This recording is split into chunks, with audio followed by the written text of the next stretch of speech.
Will severe weather continue to pose a threat all night long? First Alert meteorologist Josh Johns joins us now with a look at our forecast. This came up kind of suddenly, a little scary there. Yeah, last night we were talking about the potential for severe weather, and then this morning we started realizing the potential was a little bit higher. Really? And now we have thunderstorms that are working into central Texas currently. Take a look outside right now at the Central Texas News Now studio. Our Extra Co Eagle Eye perched atop the building here.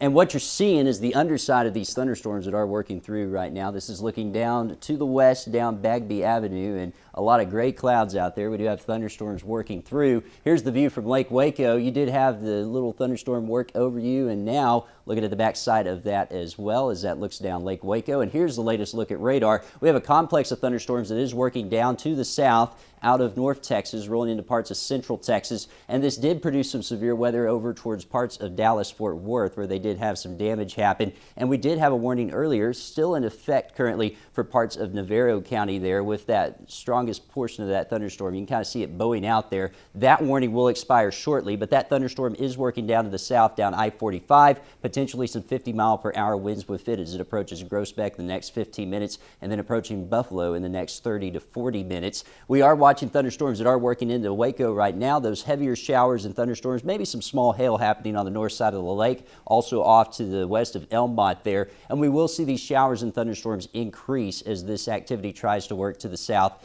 even further. Some more activity working up to the north, southeast of College Station. That also capable of some small hail as it works into Burleson County, and we are watching a new thunderstorm firing up towards Temple. We remain under a severe thunderstorm watch for all the counties here in Orange until around 8 o'clock, and that is because we have so much energy outside that any of these thunderstorms could turn severe briefly. We're talking about the potential for hail, high winds, and even an isolated tornado. An enhanced risk of severe weather is in effect for everyone except the Brazos Valley. Brazos Valley right now dealing with a slight risk of severe weather, but go ahead and prepare for the potential for some.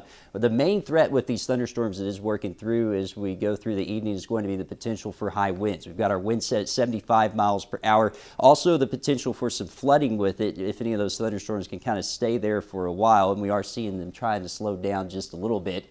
The hail we have put at baseballs, but most of the hail will end up on the small side, towards quarters, maybe half dollars. It's if we can get any of those thunderstorms to fire up out ahead of the main complex that we will have to worry about the potential for some of that larger hail, and we can't rule out an isolated tornado right now currently at a 3. So let's take it through time on Future Track, and you'll see that complex working to the south. I think it'll clear the central Texas area by the time we head towards around midnight, but here's 8:30, still dealing with those thunderstorms working down maybe in towards the Brazos Valley, and then things start to quieting down after around 11 o'clock or midnight. Should be a quieter night there. We will still have the potential for a shower or thunderstorm on Monday, not expecting severe weather though. And then on Tuesday, also watching the potential for a stray shower or thunderstorm. Temperatures will really cool off too behind this complex. We're going to see them drop down into the upper 80s and lower 90s as we head into the start of the new week. A 40% chance of rain Monday, 20% chance for some isolated storms Tuesday and Wednesday. And then we really heat things up, talking about the upper 90s by Friday and temperatures staying in the mid to upper 90s to end the week there. Here